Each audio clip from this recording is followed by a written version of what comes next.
बातमी बीडमधून उपमुख्यमंत्री अजित पवार बीडमध्ये असताना धनंजय मुंडे मुंबईत चक्क एका फॅशन शोला उपस्थित होते।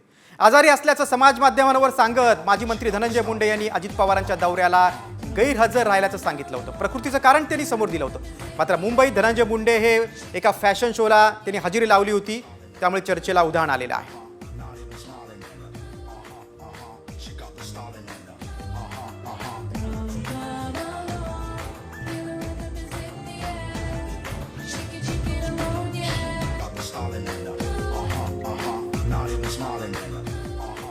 बघा, दोन दृश्य आपण बघतो। एकीकडे अजित पवारांचा बीड दौरा होता, महत्त्वाचा दौरा होता, आणि दुसरीकडे धनंजय मुंडे मात्र यावेळी बीडमध्ये उपस्थित न राहता त्यांनी मुंबईला एका फॅशन शोला हजेरी लावली होती।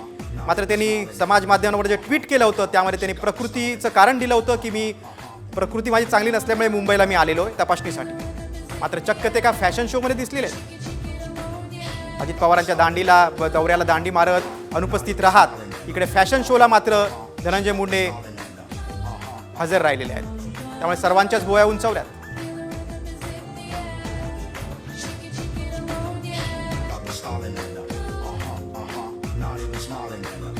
सरपंच संतोष देशमुख हत्या प्रकरणात विरोधकांनी धनंजय मुंडे यांना घेरलं होतं, त्यानंतर त्यांना राजीनामा देखील द्यावा लागला होता। मात्र आपण आता बघतोय की खुद्द राष्ट्रवादी काँग्रेसचे सर्वेसर्वा अजित पवारांच्या दौऱ्यात धनंजय मुंडे गैरहजर होते।